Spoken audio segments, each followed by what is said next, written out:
Di sebuah kawasan perumahan yang sederhana, tinggal seorang kanak-kanak bernama Aiman. Sejak kecil, Aiman mempunyai minat yang mendalam terhadap teknologi dan ciptaan baharu.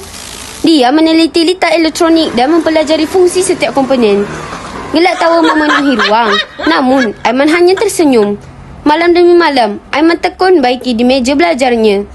Pada suatu malam, ketika sedang menguji sebuah jam digital, jam itu tiba-tiba mengeluarkan cahaya biru yang sangat terang. Sebelum sempat memahami apa yang sedang berlaku, Aiman telah ditarik masuk ke dalam portal. Dalam sekelip mata, Aiman tiba di sebuah kota futuristik. Bangunan tinggi menjulang ke langit. Paparan hologram memenuhi ruang udara. Kota itu dikenali sebagai Terra X. Di Terra X, segala-galanya dikawal oleh algoritma. Segalanya kelihatan sempurna.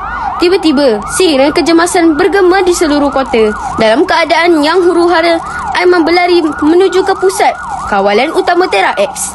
Dengan pengetahuan yang dimilikinya, Aiman mula meliti punca kerosakan. Namun, beberapa saat kemudian, skrin kawalan bertukar merah. Amaran kecemasan berbunyi semakin kuat. Aiman merasa kecewa. Suara-suara keraguan mula kedengaran di seluruh kota digital. Ketika Aiman hampir berputus asa, dua orang remaja di dunia Terra X tampil membantunya. Tidak lama kemudian, paparan sistem kembali normal.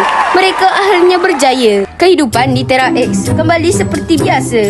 Namun, kali ini masyarakat telah mempelajari bahawa teknologi tidak seharusnya mengawal manusia. Selepas berjaya menyelamatkan Terra X, Aiman menjadi inspirasi kepada seluruh warga kota Terra X. Kini, Aiman dikenali sebagai salah seorang pakar teknologi muda di seluruh Terra X. Pada suatu hari, ketika sedang membaiki sebuah peranti digital, tiba-tiba satu cahaya biru muncul. Cahaya itu membentuk sebuah portal. Tiba-tiba, Aiman muncul semula di hadapan meja belajarnya. Aiman berlari keluar menuju ke halaman rumah. Dia memandang ke sekeliling. Ya, dia benar-benar telah kembali ke dunia nyata.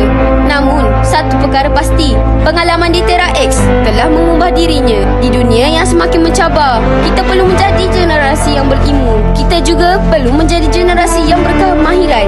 Dan yang paling penting, kita mesti menjadi generasi yang berdaya tahan. Jangan harapkan teknologi. Apabila teknologi mengambil alih, siapakah yang masih mampu berfikir? Algoritma mampu menganalisis, namun algoritma tidak memiliki hati dan tidak memahami kemanusiaan. Masa depan bukan ditentukan oleh teknologi, tetapi oleh manusia yang menggunakannya dengan ilmu. Tanpa jiwa, algoritma hanyalah arahan. Apabila gabungan ilmu, kemahiran, kerjasama dan nilai kemanusiaan, ia mampu mencipta dunia yang lebih baik untuk manusia.